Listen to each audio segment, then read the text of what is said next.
Dear student, मैं फिर आपके बीच में आ गया हूँ। वैद्युत फ्लक्स तथा गैस का प्रमेय लेसन नंबर 2। इसमें आप लोग पढ़ रहे थे गैस के प्रमेय का अनुप्रयोग। ये अनुप्रयोग नंबर 5 होगा।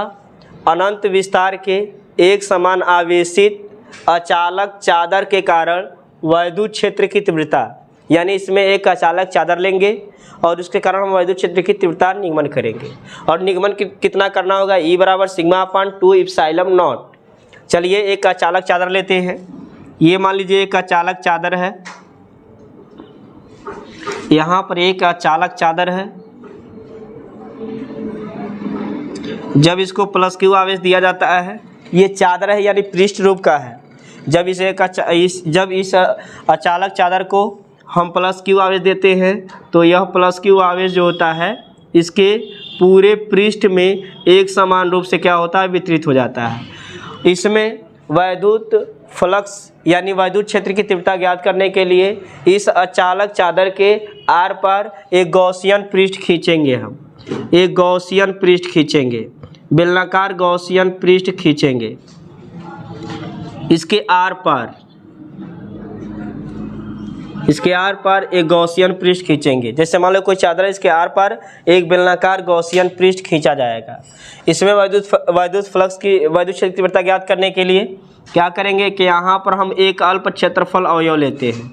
यहाँ वेक्टर DA हो जाएगा और वेक्टर E इस आवेश से बाहर होगी तो वेक्टर E की दिशा एक तरफ होगी। वेक्टर DA और इसकी दिशा जो होगी एक तरफ होगी तो थीटा का मान कितना लेंगे आप? 0 अंश। फिर यहाँ पर इसके पृष्ठ पर मान लो यहाँ पर हम ले लिए एक बिंदु, यहाँ पे एक बिंदु P ले लेते हैं और बिंदु P पर एक अल्प क्षेत्रफल अवयव निकालते हैं। जो एरिया है इसका जो क्षेत्रफल होगा वेक्टर DA होगा। ये वेक्टर DA होगा। यदि वेक्टर DA और E की दिशा इस तरफ होगी तो यहाँ पर हम दे सकते हैं वेक्टर DA और E की दिशा लंबवत है तो थीटा का मान कितना होगा? यहाँ पे 90 अंश होगा। ठीक इसी प्रकार यहाँ भी एक अल्प क्षेत्रफल अवयव लेते हैं तो यहाँ पर कितना होगा आपका?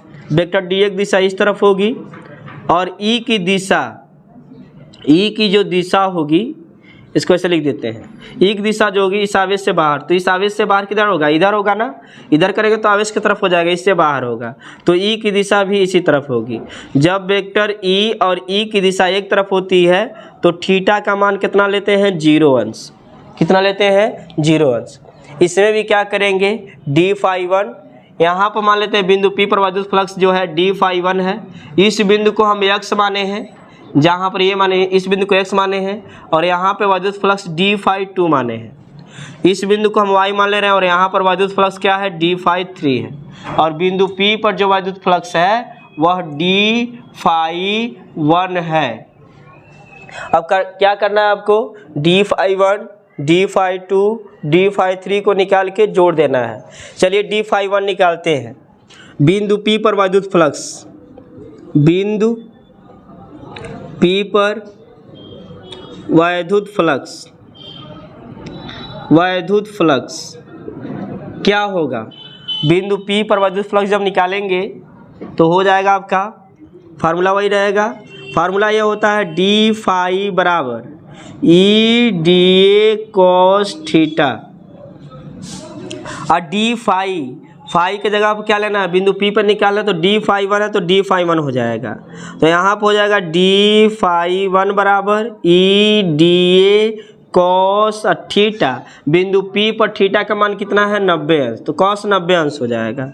d∅1 बराबर हो जाएगा EDA, cos 90 अंश का वैल्यू होता है 0, तो d∅1 बराबर हो जाएगा टोटल 0। ये समीकरण नंबर 1 हो गया।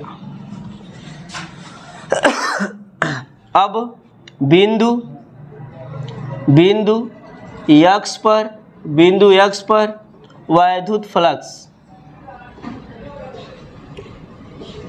वैद्युत फ्लक्स निकालेंगे तो बिंदु x पर d∅2 माने तो यहाँ पर हो जाएगा d∅2, ये हो जाएगा EDA cos थीटा और थीटा का मान बिंदु x पर थीटा का मान कितना इस बार? 0 अंश है तो cos 0 अंश होगा। तो d∅2 बराबर हो जाएगा EDA cos जीरो अंश, डी फाई टू बराबर हो जाएगा अब ई डी ए और कॉस जीरो अंश का वैल्यू 1, तो डी फाई टू बराबर हो जाएगा ई डी ए, समीकरण नंबर 2 मान लेंगे। इसी तरह बिंदु y पर निकालेंगे तो वहाँ भी यही प्राप्त होगा। बिंदु y पर वैद्युत फ्लक्स, बिंदु y पर वैद्युत फ्लक्स यहाँ पर होगा डी फाई 3। बिंदु y पर वैद्युत फ्लक्स जो है हम डी फाई 3 माने हैं। कितना माने हैं? D phi 3। तो यहाँ पर हो जाएगा डी फाई 3, फार्मूला वही होगा ई डी ए कॉस थीटा। तो डी फाई 3 बराबर यहाँ पर हो जाएगा ई डी ए और कॉस थीटा का मतलब कितना? कॉस जीरो अंश। डी फाई 3 का मतलब हो जाएगा ई डी ए और कॉस जीरो अंश का वैल्यू होगा 0। सॉरी, कॉस जीरो अंश का वैल्यू 0 नहीं होता है, 1 होता है। तो डी फाई 3 बराबर यहाँ पे हो जाएगा ई डी ए। इसे समीकरण नंबर हम कितना मान लेंगे? 3 मान लेंगे। फिर तीनों समीकरणों को हम समाकलन करते हुए जोड़ेंगे। संपूर्ण वैद्युत फ्लक्स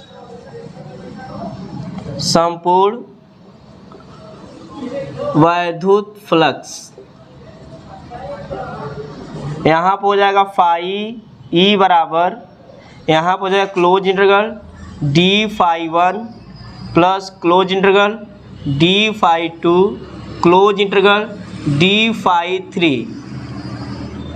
फाई ई बराबर यहाँ पर हो जाएगा क्लोज इंटीग्रल डी फाई 1 और डी फाई 1 का वैल्यू कितना आया आपका? 0 आया है, तो यहाँ पे 0 लिख देंगे। क्लोज इंटीग्रल डी फाई 2 का वैल्यू कितना आया है? डी फाई 2 यहाँ पर ई डी ए, तो यहाँ कितना हो जाएगा? E d A. Close integral d phi 2 का वैल्यू कितना आया है? ये भी ई डी ए है। डी फाई 3 का वैल्यू कितना है? ई डी ए। ये 0 होगा, इसको छोड़ दीजिए, तो फाई ई बराबर बच्चा कितना? क्लोज इंटीग्रल ई डी ए। समाकलन उसी का होता है जो d के साथ होता है, d के साथ जो होता है उसी का समाकलन करते हैं। तो इसमें e बाहर हो जाएगा, तो क्लोज इंटीग्रल कितना बचेगा? dA। इसमें e बाहर हो जाएगा, क्लोज इंटीग्रल कितना बचेगा? e बाहर निकल गया तो कितना बचा? dA। यहाँ छोटा सा एग्जाम सूत्र होता है, इंटीग्रल dx बराबर केवल x होता है। तो फाई e बराबर कितना हो जाएगा? e I integral close integral D A, जैसे इंटीग्रल डी एक्स है तो एक्स हुआ, उसी तरह क्लोज इंटीग्रल डी ए है तो केवल ए होगा। यहाँ पर ई और यहाँ भी कितना होगा? ए होगा। अब ई ए क्या करेंगे? जोड़ देंगे, तो फाई ई बराबर हो जाएगा 2ई ए। अब क्या कर रहे हैं? यहाँ पर गॉस के प्रमेय से, गॉस का प्रमेय फाई ई बराबर कितना होता है? Q into 1 upon epsilon not. तो यहाँ पर हो जाएगा फाई के जगह पर कितना? Q into 1 upon epsilon not, ये हो जाएगा 2E A। अब यहाँ पर कौन सा पृष्ठ? ये बताओ। जब चादर है तो आवेश का वितरण उस चालक प्लेट के पृष्ठ में होगा, इसलिए हम पृष्ठीय क्षेत्रफल की परिभाषा से चलेंगे। पृष्ठीय क्षेत्रफल की परिभाषा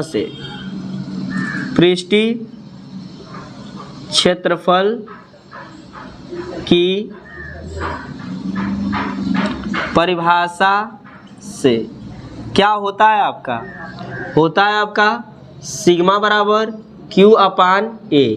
यहाँ पे 1 मान सकते हैं, आपको लाना है, ध्यान दीजिए। ई बराबर सिग्मा अपान 2 इप्सिलॉन नॉट। यहाँ पर 1 मान सकते हैं, 1 गुणा Q होगा तो Q हो जाएगा, और इसका गुणा इसमें होगा तो हो जाएगा सिग्मा इंटू A। तो ये बताओ जहाँ Q है वहाँ पर सिग्मा इंटू A रख सकते हैं, बिल्कुल रख सकते हैं। तो ये हो जाएगा सिग्मा इंटू A, ये आपका सिग्मा हो गया इंटू A, और 1 अपान कितना? इप्सिलॉन नॉट बराबर यहाँ पर कितना है? पहले से 2E A। यहाँ पर A से A क्या होगा? कट जाएगा, जितना बचा हुआ उतना लिखेंगे। इसको हम मिटा रहे हैं। अब स्क्रीनशॉट ले लीजिए।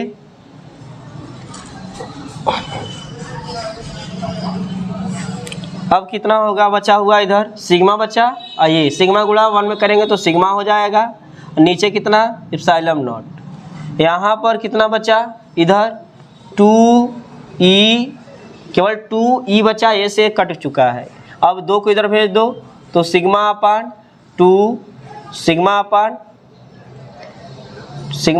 2 एप्सिलॉन नॉट बराबर कितना हो जाएगा e, या सीधा कर दीजिए e बराबर सिग्मा अपान 2 एप्सिलॉन नॉट। इस तरह हम इसको हम प्रूफ कर लिए।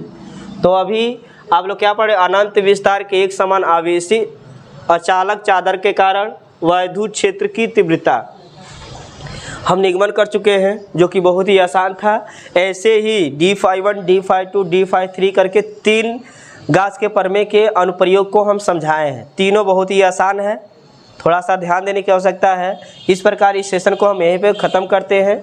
धन्यवाद।